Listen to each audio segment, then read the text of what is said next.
नमस्कार साथियों, स्वागत और अभिनंदन आप सभी का आपके डिजिटल लर्निंग प्लेटफॉर्म पर। और आज अपन बात कर रहे हैं राजस्थान की छठी क्लास के बारे में, जिसमें अपन राजस्थान करंट अफेयर्स डिस्कस कर रहे हैं। जो जनवरी से लेकर के जून तक का इंपॉर्टेंट करंट अफेयर्स हैं उसकी सीरीज अपन स्टार्ट कर रखे हैं। ये क्लास आपके जूनियर अकाउंटेंट, संगणक, आरपीएससी सेकंड ग्रेड और राजस्थान की सभी भर्ती परीक्षाओं के लिए इंपॉर्टेंट रहने वाली है। सभी प्रश्न साथ ही इंपॉर्टेंट है और सिलेक्टेड है। यहाँ से आपको एक प्रश्न जरूर एग्जाम में देखने को मिलेगा, ठीक है। इसमें अपन राजस्थान के प्रमुख व्यक्तित्व के बारे में चर्चा करेंगे, राजस्थान के प्रमुख पुरस्कारों के बारे में बात करेंगे, चर्चित स्थानों के बारे में बात करेंगे, ठीक है। तो सभी को राम राम, राधे राधे, जय श्री कृष्णा। तो क्लास की शुरुआत करते हैं। देखिएगा, पहले तो आप क्लास को पूरी देखा करो ताकि आपको हर प्रश्न का नॉलेज हो सके, ठीक है। करंट अफेयर्स एक ऐसा सब्जेक्ट है जितना आप इसका रिवीजन करोगे उतना आपके लिए फायदेमंद रहेगा, ठीक है। देखिएगा, पहला प्रश्न है कि निम्नलिखित में से किन व्यक्तियों को पद्मश्री पुरस्कार 2023 से सम्मानित किया गया है। तो वो कौन से व्यक्ति हैं मित्रों जिनको पद्मश्री 2023 से सम्मानित किया गया है। तो देखिएगा, पहले तो अपन बात करते हैं कि अगर अपन बात करते हैं एरिया की, यानी कि क्षेत्र की बात करें, तो 3 क्षेत्रों के अंतर्गत जो है पद्मश्री दिया गया है। जबकि अपन बात करें तो कितने व्यक्तियों को दिया गया है, अगर व्यक्तिगत रूप से अपन पूछे, व्यक्तिगत रूप से अगर आपको पूछे तो याद रखना 4 व्यक्तियों को ये दिया गया है, ठीक है। 3 क्षेत्रों के अंतर्गत दिया गया है, 4 व्यक्तियों को दिया गया है। अहमद हुसैन और मोहम्मद हुसैन को कला के क्षेत्र में दिया गया है, याद रखना कला के क्षेत्र में इनको जो है ये दिया गया है। और ये कहाँ के निवासी हैं ये भी आपको याद रखना है, ये जयपुर जिले के निवासी हैं, ठीक है। जयपुर जिले के निवासी हैं। मूलचंद लोढ़ा की बात करें तो याद रखना मित्रों इनको आदिवासियों के उत्थान के लिए दिया गया है, आदिवासियों के उत्थान के लिए इनको ये पुरस्कार दिया गया है, याद रखना है। और ये कहाँ के निवासी हैं, तो ये डूंगरपुर जिले के निवासी हैं, ठीक है। लक्ष्मण सिंह लापोड़िया की अगर अपन बात करें तो याद रखना लक्ष्मण सिंह लापोड़िया ये भी जयपुर निवासी है। और इनको किस क्षेत्र के अंतर्गत दिया गया है, तो याद रखना इनको पर्यावरण व जल संरक्षण के मामले में दिया गया है, ठीक है। यह प्रश्न आपसे एग्जाम में पूछा जा सकता है। लक्ष्मण सिंह लापोड़िया, ये लापोड़िया गांव के रहने वाले हैं, इसलिए इनको अपन ने लापोड़िया कहा है, ठीक है। ऑप्शन डी यानी कि उपरोक्त सभी कथन सत्य हैं। और पद्मश्री जो पुरस्कार ये किसके द्वारा दिया जाता है, तो ये राष्ट्रपति के द्वारा दिया जाता है, ये भी आपको याद रखना है। और राष्ट्रपति कौन है मित्रों, तो याद रखना वो है द्रौपदी मुर्मू, ठीक है, द्रौपदी मुर्मू। इंपॉर्टेंट है, याद रखना है आपको। अगला प्रश्न अपन देखते हैं। देखिएगा, प्रदेश के कौन से जिले में 8 जनवरी 2023 को युवा शक्ति संवाद कार्यक्रम का आयोजन हुआ था। युवा शक्ति संवाद कार्यक्रम, ये भी प्रश्न इंपॉर्टेंट है। और ये किस जिले में आयोजित हुआ था, तो याद रखना ये कोटा जिले के अंतर्गत आयोजित हुआ था। इसके अंतर्गत भाग कौन कौन लेते हैं, पहले तो मैं आपको बता दूं। पहला तो है कि केंद्रीय मंत्री, केंद्रीय वित्त मंत्री निर्मला सीतारमण इसके अंतर्गत भाग लेती है, निर्मला सीतारमण, ठीक है। आगे अगर बात करें तो लोकसभा अध्यक्ष, लोकसभा अध्यक्ष, लोकसभा अध्यक्ष कौन है, तो ध्यान रखना वो है ओम बिरला, ओम बिरला, ठीक है। और इन्हीं की ही पहल पर क्या किया गया था, अभी राजस्थान में पहला कृषि महोत्सव मनाया गया था, ठीक है। कृषि महोत्सव मनाया गया था, किनकी पहल पर मनाया गया था, तो याद रखना ये ओम बिरला जी की पहल पर ही मनाया गया था, ठीक है। चलिए, जयपुर की अगर बात करें तो मित्रों याद रखना जयपुर के अंतर्गत जो है संविधान पार्क का उद्घाटन किया गया है। ये प्रश्न इंपॉर्टेंट है, याद रखना है। संविधान पार्क कहाँ पर स्थित है, जयपुर में स्थित है। इसी के साथ ही अगर अपन बात करें सिटी पार्क की, तो सिटी पार्क कहाँ पर स्थित है, तो ये भी जयपुर के अंदर स्थित है। और इसी के साथ बात करें अपन फिनटेक पार्क की, तो फिनटेक पार्क कहाँ पर स्थित है, तो ये भी जयपुर जिले के अंदर स्थित है, फिनटेक पार्क। देश का पहला पिंक सिंथेटिक जो रेसिंग ट्रैक बनेगा ये कहाँ पर बनेगा, ये SMS hospital Jaipur, SMS stadium Jaipur के अंतर्गत ये बनाया जाएगा, ठीक है। ये आपको विशेष तौर से याद रखना है। और देश का सबसे ऊंचा आईपीडी टावर कहाँ पर बनेगा, आईपीडी टावर की अगर बात करें तो ये भी एसएमएस हॉस्पिटल में बनेगा। और एसएमएस हॉस्पिटल कहाँ पर है, ये जयपुर के अंदर स्थित है। ये इंपॉर्टेंट फैक्ट है, मैं साथ के साथ आपको जो है रिवीजन करवाता चलता हूँ, ठीक है।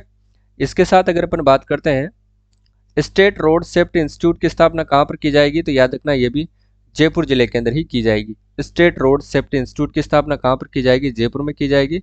अगर अपन जयपुर के और तथ्यों की अगर अपन बात करें तो याद रखना राज्य का पहला कंपोजिट रीजनल सेंटर, देखिएगा कंपोजिट रीजनल सेंटर, राज्य का पहला कंपोजिट रीजनल जो सेंटर है वो कहां पर स्थापित किया जाएगा? यह भी जयपुर में स्थापित किया जाएगा। आप सभी को पता है पहला कंपोजिट रीजनल सेंटर, ठीक है। ये किसके लिए किस उद्देश्य से किया जाएगा? तो दिव्यांग जनों को सुविधाएं उपलब्ध करवाने के उद्देश्य से दिया जाएगा, ठीक है। ये आपको ध्यान रखना है। इसके बाद अगर अपन बात करें बाबा आम्बेडकर दिव्यांग विश्वविद्यालय, यह भी जयपुर में खोला जाएगा। बाबा आम्बेडकर दिव्यांग विश्वविद्यालय, बाबा आम्बेडकर दिव्यांग विश्वविद्यालय। अगर आप इस क्लास को पूरी देखते हैं तो मैं आपको इसमें कम से कम 100 प्रश्नों का जो है रिवीजन करवा दूंगा फटाफट से। बाबा आम्बेडकर दिव्यांग विश्वविद्यालय कहां पर खोला जाएगा? जयपुर के अंतर्गत ये खोला जाएगा, सभी को पता होना चाहिए। पाली की बात करते हैं तो पाली में देखिएगा पहले तो अपन एक अभियान चलता है यहाँ पर, खेलो अभियान की शुरुआत की गई है पाली जिला प्रशासन के द्वारा। और साथ में अगर अपन बात करें तो याद रखना यहाँ पर देश का पहला, राज्य का नहीं, देश का पहला गो आईवीएफ सेंटर खोला गया है। आईवीएफ सेंटर जो है कहां पर खोला गया है? तो याद रखना वो पाली के अंतर्गत खोला गया है। और किस उद्देश्य से खोला गया है? तो याद रखना यहाँ पर भ्रूण जो है देसी गाय है वहां पर भ्रूण क्या होगा? प्रत्यारोपण किया जाएगा, ठीक है। भ्रूण प्रत्यारोपण के उद्देश्य से यहाँ पर ये खोला गया है। इसको अगर अपन इंग्लिश में बोले तो क्या कहा जाएगा? इसको एम्ब्रियो ट्रांसप्लांट, ठीक है, एम्ब्रियो ट्रांसप्लांट। अगर अपन गांव का नाम देखें मित्रों तो याद रखना ये आईवीएफ सेंटर जो है पाली के अंतर्गत किस गांव में खोला गया है? तो गांव का नाम है जोजावर।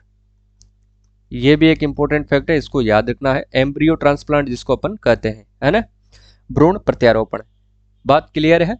अगर अपन बात करें जोधपुर की, जोधपुर के मामले में देखिएगा, जोधपुर की बात करते हैं तो जोधपुर में क्या देखिएगा, जोधपुर में Rajiv Gandhi digital fintech university है और विश्व का सबसे बड़ा सोलर पार्क है बड़ला, जोधपुर के अंतर्गत। यह आपको विशेष तौर से याद रखना है। मारवाड़ महोत्सव कहाँ पर मनाया जाता है? तो जोधपुर जिले के अंदर ही मनाया जाता है। इंपॉर्टेंट फैक्ट है, आपको याद रखना है, ठीक है ना। चलिए अगला प्रश्न अपन देखते हैं। नेक्स्ट क्वेश्चन है आपके सामने। हाल ही में अमेरिका के सिएटल में आयोजित 10वीं वार्षिक ग्लोबल वुमेन फेस्टिवल 2022 में राजस्थान की किस हस्ती को सम्मानित किया गया है? यानी कि अमेरिका के सिएटल में आयोजित 10वीं वार्षिक ग्लोबल वुमेन फेस्टिवल 2022 में राजस्थान की किस हस्ती को सम्मानित किया गया है? तो ध्यान रखना है इसका सही आंसर तो क्या होगा? रोमा देवी, यानी कि रोमा देवी को जो है सम्मानित किया गया है। इसके साथ अगर अपन बात करते हैं मित्रों शिवा चौहान की, देखिएगा शिवा चौहान की अगर अपन बात करें, शिवा चौहान कौन है और इसकी क्या खास बात है? तो ध्यान रखना है शिवा चौहान, देखिएगा शिवा चौहान, पहले तो अपन बात करते हैं कि शिवा चौहान निवास कहाँ की है, इसका जो निवास स्थान है वो कौन सा है? याद रखना मित्रों ये निवासी है उदयपुर की, ठीक है। लेकिन ये कौन है? तो ये सियाचिन में तैनात, सियाचिन में तैनात देश की पहली महिला सैन्य अधिकारी है। सियाचिन में तैनात देश की पहली महिला सैन्य अधिकारी कौन है? वो है शिवा चौहान। इसके बाद अगर अपन चर्चा करते हैं किसकी? अपूर्वी चंदेला की, अपूर्वी चंदेला। तो अपूर्वी चंदेला कौन है मित्रों? याद रखना जगत गुरु रामानंदाचार्य, अपूर्वी चंदेला, याद रखना जगत गुरु रामानंदाचार्य राजस्थान संस्कृत विश्वविद्यालय, राजस्थान संस्कृत विश्वविद्यालय द्वारा इनको किस उपाधि से सम्मानित किया गया है? किस उपाधि से सम्मानित किया गया है? तो याद रखना विधा वारिदा उपाधि से इनको सम्मानित किया गया है, ठीक है। ये बहुत ज्यादा इंपॉर्टेंट फैक्ट है, याद रखना विधा वारिदी उपाधि से इनको सम्मानित किया गया है, उपाधि से सम्मानित किया गया है।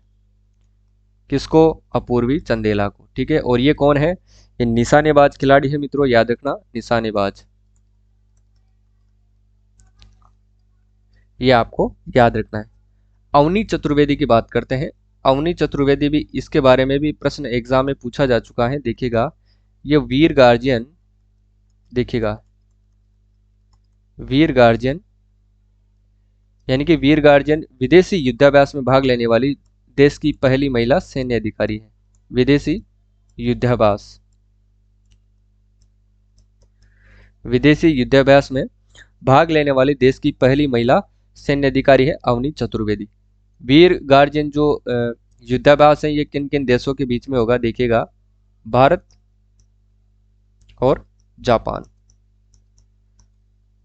ठीक है ना, भारत और जापान की वायु सेनाओं के बीच में ये होगा। भारत और जापान, अगर सेना की अपन बात करें तो याद रखना, भारत और जापान की वायु सेना के मध्य में जो ये युद्धाभ्यास होने वाला है, ये आपको विशेष तौर से याद रखना है। ठीक है, क्लियर है? देखिए आगे का जो प्रश्न है वो देखिएगा, 14 जनवरी 2023 को राजस्थान हाई कोर्ट को 9 नए जज मिल गए हैं। अब चीफ जस्टिस सहित कुल जजों की संख्या कितनी हो गई है? राजस्थान हाई कोर्ट को 14 जनवरी 2023 में 9 नए जज मिल गए हैं। अब चीफ जस्टिस सहित कुल जजों की संख्या मित्रों कितनी हो गई है, यह आपको ध्यान रखना है। ठीक है, तो ध्यान रखना, पहले कार्यरत कितने थे? 26 थे, प्लस 9 यानी कि 35 जज अब कार्यरत हैं, यह आपको विशेष तौर से याद रखना है।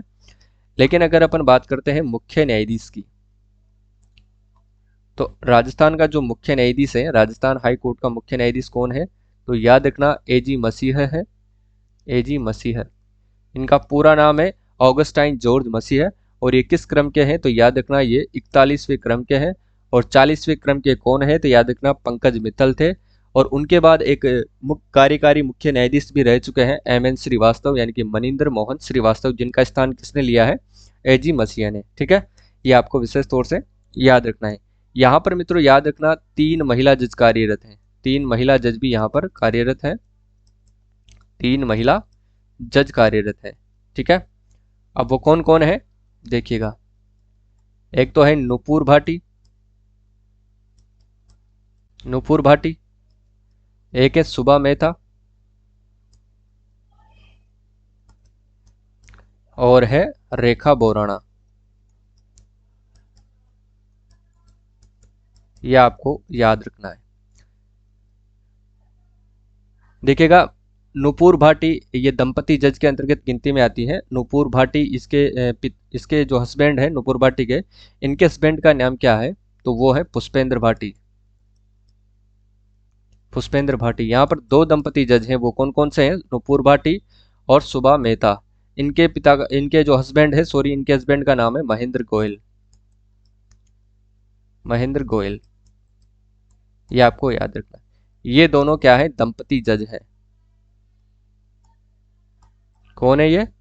दंपति जज, जो देश में पहला ऐसा हाई कोर्ट है जहां पर 2 दंपति जज जो है कार्यरत हैं। कौन सा है वो? Rajasthan high court. क्लियर है? चलिए नेक्स्ट क्वेश्चन देखते हैं। अब अगला जो प्रश्न है आपके सामने, 13 जनवरी 2023 को प्रदेश के नए सूचना आयुक्त के रूप में किसे नियुक्त किया गया है? 13 जनवरी 2023 को प्रदेश के नए सूचना आयुक्त के रूप में किसे नियुक्त किया गया है? तो याद रखना, वो कौन है? एमएल लाठर, जो राजस्थान के पूर्व मुख्य न्यायाधीश हैं, जिन्होंने सूचना आयुक्त का पदभार ग्रहण किया है। और इनकी नियुक्ति कौन करते हैं? तो नियुक्ति की बात करें तो राज्यपाल के द्वारा की जाती है।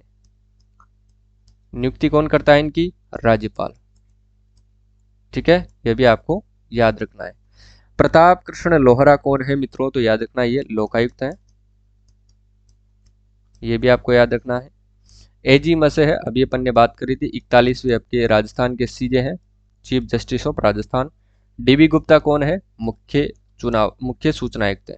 मुख्य सूचना आयुक्त, ये आपको याद रखना है। ठीक है, मुख्य सूचना आयुक्त इंपोर्टेंट है, याद रखना है। नेक्स्ट देखते हैं अब, देश का पहला पिंक सिंथेटिक जो रेसिंग ट्रैक है वो कौन से जिले में बनेगा? इंपॉर्टेंट है, याद रखना, ये जयपुर जिले के अंतर्गत बनाया जाएगा। और कहां पर बनाया जाएगा? एसएमएस स्टेडियम के अंतर्गत ये बनाया जाएगा। ठीक है, आपको याद रखना है, इंपॉर्टेंट है। बाड़मेर की बात करें तो यहाँ पर बाजरा अनुसंधान संस्थान की स्थापना की गई है गुड़ामालानी बाड़मेर के अंतर्गत। ठीक है, चलिए अगला देखते हैं कि कौन से जिले में राजस्थान हाट में राजस्थान का पहला हैंडीक्राफ्ट म्यूजियम बनाया जाएगा। कौन से जिले में राजस्थान हाट में राजस्थान का जो है जयपुर हैंडीक्राफ्ट म्यूजियम कहाँ पर बनाया जाएगा, तो ये जयपुर जिले के अंतर्गत बनाया जाएगा, ये आपको अच्छे से याद रखना है। नेक्स्ट क्वेश्चन की बात करते हैं, प्रदेश के किस संसदीय क्षेत्र द्वारा सुपोषित माँ अभियान चलाया जा रहा है। इंपॉर्टेंट है, याद रखना, 100% एग्जाम में छपेगा ये कोटा बूंदी संसदीय क्षेत्र के द्वारा चलाया जा रहा है। ठीक है, याद रखना है।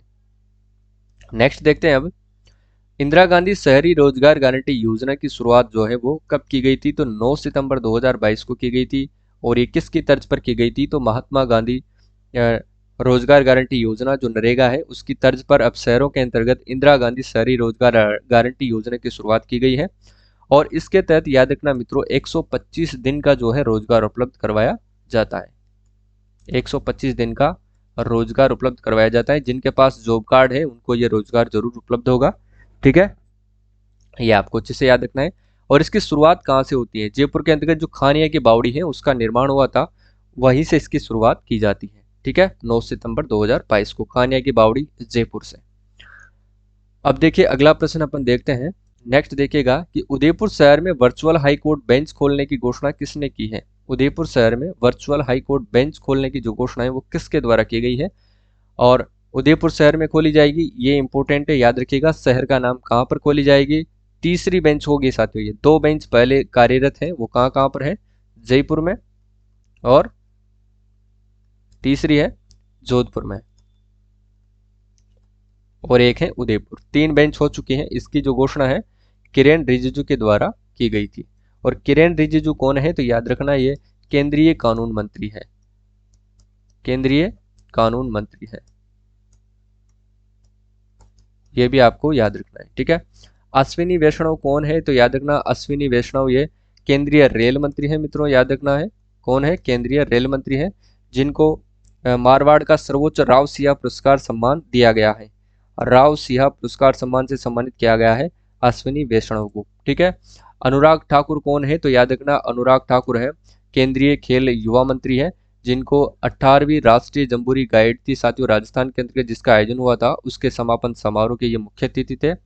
निर्मला सीतारमण की बात करें तो ये केंद्रीय वित्त मंत्री हैं, ये भी आपको याद रखना है।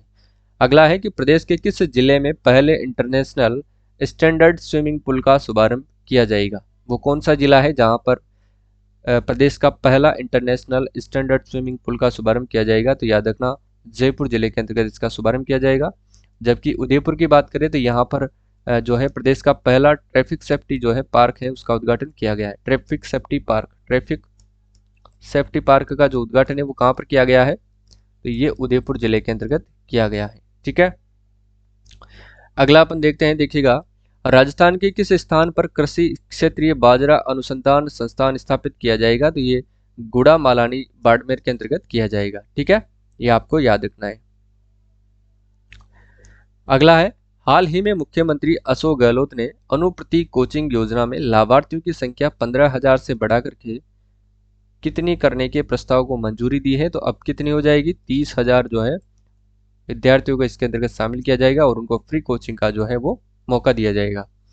नेक्स्ट है कि हाल ही में जयपुर में आयोजित राजस्थान इंटरनेशनल फिल्म फेस्टिवल 2023 में लाइफ टाइम अचीवमेंट अवार्ड से किसे सम्मानित किया गया है, तो ये किसे सम्मानित किया गया है, तो याद रखना लाइफ टाइम अचीवमेंट अवार्ड से किसे सम्मानित किया गया है, तो ये किया गया है साथियों याद रखना परीक्षित साहनी को। ठीक है ना, परीक्षित साहनी को किया गया है। अगर अपन बात करते हैं इसकी अश्विनी वैष्णव की, तो अश्विनी वैष्णव अभी अपन ने देखा था कि रेलवे केंद्र मंत्री है, रेलवे केंद्रीय मंत्री है। ठीक है, याद रखना है आपको। परीक्षित साहनी को ये कौन सा पुरस्कार दिया गया है, जयपुर में आयोजित इंटरनेशनल फिल्म फेस्टिवल के अंतर्गत लाइफ टाइम अचीवमेंट अवार्ड से सम्मानित किया गया है, ये भी आपको याद रखना है। ठीक है, अगर अपन बात करते हैं डॉक्टर रघुनाथ अनंत माशेलकर की, तो इनको JKLU लोरियट अवार्ड से सम्मानित किया गया है। कौन से अवार्ड से, JKLU लोरियट अवार्ड से सम्मानित किया गया है, यह भी आपको अच्छे से याद रखना है। अगला प्रश्न देखते हैं, हाल ही में प्रदेश के किस स्थान पर लिथियम के महाभंडारों का पता लगा है? तो ये डेगाना नागौर के अंतर्गत लगा है। और लिथियम को अपन किस नाम से जानते हैं? तो इसको जानते हैं व्हाइट गोल्ड के नाम से जाना जाता है, जो बैटरी उद्योग के काम में आता है। जो अपने फ़ोन की बैटरी होती है, टैबलेट की बैटरी हो गई, लैपटॉप की बैटरी हो गई, ये सब लिथियम की बनी हुई होती हैं। ठीक है, बैटरी उद्योग के अंतर्गत इसका काम में लिया जाता है, किसको? लिथियम को। जावर से चांदी का उत्पादन होता है, जो राणा लाखा के काल की ये खान है, याद रखना। जामर कोटड़ा उदयपुर से क्या होता है? रॉक फास्फेट होता है, ये भी आपको याद रखना है। जामर कोटड़ा उदयपुर खोदरीबा लोएस्क के लिए ये प्रसिद्ध है। नेक्स्ट देखेगा कि हाल ही में आयोजित अप्रैल 2023 में बोस्टन मैराथन 2023 में सबसे तेज दौड़ने वाले राजस्थान के पहले धावक कौन बने हैं? तो वो बने हैं महेश द्विवेदी। कौन बने हैं वो? महेश द्विवेदी। जबकि अगर अपन बात करें किशन लाल सुथार की, तो किशन लाल सुथार कौन है मित्रों? किशन लाल सुथार को ध्यान रखना, कृषि के अंतर्गत राष्ट्रपति द्रौपदी मुर्मू ने किस सम्मान से सम्मानित किया गया था? किस सम्मान से सम्मानित किया था इनको? कृषि सम्मान से सम्मानित किया था। ठीक है, ये आपको याद रखना है, किशन लाल सुथार को। यानी कि किसानी के अंतर्गत लाइफ टाइम अचीवमेंट अवार्ड, कृषि लाइफ टाइम अचीवमेंट अवार्ड से इनको सम्मानित किया गया है, ये याद रखना है। क्यों किया गया है? क्योंकि इन्होंने मूंगफली ड्रिलिंग और छिलने की जो है वो मशीन बनाई थी, इसी कारण से इनको कृषि उपकरण यानी कि कृषि मशीन के क्षेत्र में लाइफ टाइम अचीवमेंट अवार्ड से सम्मानित किया गया है। दीपिका मिश्रा कौन है मित्रों? तो दीपिका मिश्रा की अगर अपन बात करें तो याद रखना, दीपिका मिश्रा भारतीय वायुसेना की वो विंग कमांडर है जिन्होंने वीरता पुरस्कार पाने वाली पहली महिला बनी है। ठीक है, यानी कि वीरता पुरस्कार पाने वाली पहली महिला कौन सी है? तो वो है दीपिका मिश्रा। वीरता पुरस्कार पाने वाली पहली महिला कौन बनी है? तो वो बनी है दीपिका मिश्रा। और ये कौन है? तो याद रखना, ये विंग कमांडर है और ये हेलीकॉप्टर की पायलट है। और ये कहाँ की निवासी है? तो याद रखना, ये कोटा राजस्थान की निवासी है। ठीक है, निशा कुलहरी की बात करते हैं तो याद रखना, ये भी कौन है? देश की पहली कमांडिंग ऑफिसर है, और ये कहाँ की निवासी है? याद रखना, ये झुंझुनू की निवासी है, झुंझुनू राजस्थान की ये निवासी है। ये भी आपको याद रखना। गांव का नाम अगर आपसे पूछ लिया जाए तो गांव कौन सा है? सांगासी गांव है इनका, सांगासी गांव। ठीक है, अगला देखिए, जेके एलियो लोरेट अवार्ड किसे प्रदान किया गया है? अभी अपन ने देखा था डॉक्टर रघुनाथ अनंत माशेलकर को दिया गया है। जबकि कालूनाथ कालबेलिया की अगर अपन बात करें तो कालूनाथ कालबेलिया को कौन सा पुरस्कार दिया गया है? तो पद्म श्री कोमल कोठारी सम्मान से सम्मानित किया गया है कालूनाथ कालबेलिया को।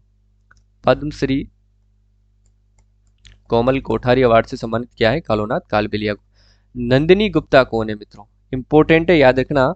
ये फेमिना मिस जो है, फेमिना मिस वर्ल्ड 2000, फेमिना जो मिस भारत वो बनी है कौन? फेमिना मिस इंडिया वर्ल्ड बनी है कौन? नंदिनी गुप्ता। ठीक है, 2023 का खिताब इन्हीं के नाम है। फेमिना मिस वर्ल्ड जो है, फेमिना मिस इंडिया खिताब जो है नंदिनी गुप्ता ने जीता है। और ये कहाँ की निवासी है? ये कोटा जिले की निवासी है, आपको याद रखना। और ये जो फेमिना मिस इंडिया वर्ल्ड जो है ये कहाँ पर आयोजित होता है? ये इम्फाल मणिपुर के अंतर्गत आयोजित होता है, 59वां क्रम का है।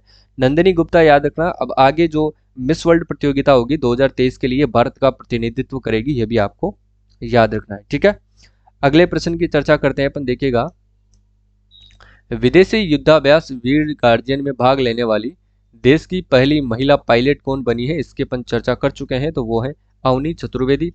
और ये जो विद्याभ्यास है वो किन किन देशों के मध्य में होगा? तो याद रखना, ये भारत व जापान के मध्य में होगा, भारत व जापान, और इन दोनों की वायुसेनाओं के मध्य में होगा, ये भी आपको याद रखना है। ठीक है, वायुसेना के मध्य में। दीपिका मिश्रा वीरता पुरस्कार पाने वाली देश की पहली महिला विंग कमांडर है, ये भी आपको याद रखना है। कैप्टन शिवा चौहान की बात करें तो ये उदयपुर की निवासी हैं। और ये सियाचिन ग्लेशियर में तैनात होने वाली देश की पहली महिला सैन्य अधिकारी है। निशा कुलहरी की बात करें तो ये देश की पहली महिला विंग कमांडर, ये कमांडिंग है। ठीक है, पहली महिला विंग कमांडर है, ये भी आप कमांडिंग ऑफिसर है, सॉरी, याद रखना। और ये कहाँ की निवासी है? ये झुंझुनू की निवासी है। जबकि दीपिका मिश्रा कहाँ की निवासी है? तो ये कोटा राजस्थान की निवासी है। ठीक है, अगला प्रश्न अपन देखते हैं, प्रदेश के किस जिले में महाराव शेखाजी सैन्य अकादमी की स्थापना की जाएगी? महाराव शेखाजी सैन्य की स्थापना कहाँ पर की जाती है? तो याद रखना ये सीकर जिले के अंतर्गत की जाएगी। कहाँ पर की जाएगी? सीकर जिले में इसकी स्थापना की जाएगी। ये भी आपको अच्छे से याद रखना है, महाराव शेखाजी सैन्य स्कूल। ठीक है, आज अगला प्रश्न देखते हैं। लास्ट प्रश्न है कि हाल ही में राजस्थानी भाषा साहित्य एवं संस्कृति अकादमी द्वारा 2023 का सूर्यमल मिश्रण शिखर पुरस्कार किसे प्रदान किया गया है? तो याद रखना ये मधु आचार्य आशावादी को किया गया है। ठीक है, किसको किया गया है? मधु आचार्य आशावादी को इस सम्मान से सम्मानित किया गया है। ये भी आपको अच्छे से याद रखना है।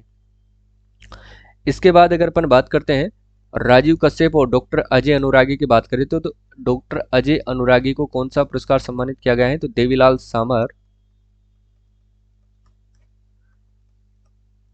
सामर पुरस्कार से सम्मानित किया गया है। यह भी आपको याद रखना है। ओम नागर की बात करें, ओम नागर को किस पुरस्कार से सम्मानित किया गया है? तो यह आपको याद रखना है गणेश लाल उस्ताद पुरस्कार से सम्मानित किया गया है। और ये कहाँ के निवासी हैं? ये बारां के निवासी हैं। मध्वाचार्य ये बीकानेर जिले के निवासी हैं।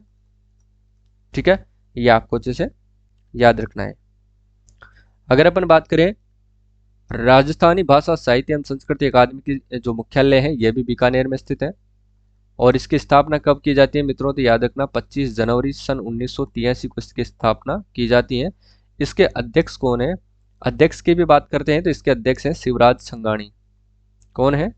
शिवराज छंगाणी जो है वो इसके अध्यक्ष हैं। किसके? राजस्थानी भाषा साहित्य और अकादमी के अध्यक्ष हैं। इनका जो कार्यकाल 3 वर्ष का होता है। इनकी नियुक्ति राज्य सरकार के द्वारा की जाती है। राजस्थानी भाषा साहित्य एवं संस्कृति अकादमी की एक पत्रिका चलती है जिसको अपन बोलते हैं मासिक पत्रिका।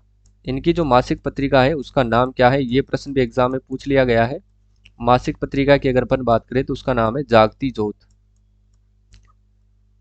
प्रश्न आपसे पूछा जा सकता है कि जागती ज्योत पत्रिका निम्न में से किस अकादमी की है? तो ये आपको अच्छे से याद रखना है। ठीक है, तो आज के लिए बस इतना ही। और आज की क्लास आपको कैसी लगती है कमेंट करके जरूर बताइएगा।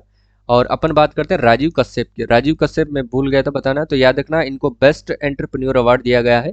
बेस्ट एंटरप्रेन्योर अवार्ड किसको दिया जाता है? तो याद रखना ये खनन व्यापारी को दिया जाता है। ठीक है, राष्ट्रीय स्तर का दिया गया है बेस्ट एंटरप्रेन्योर अवार्ड।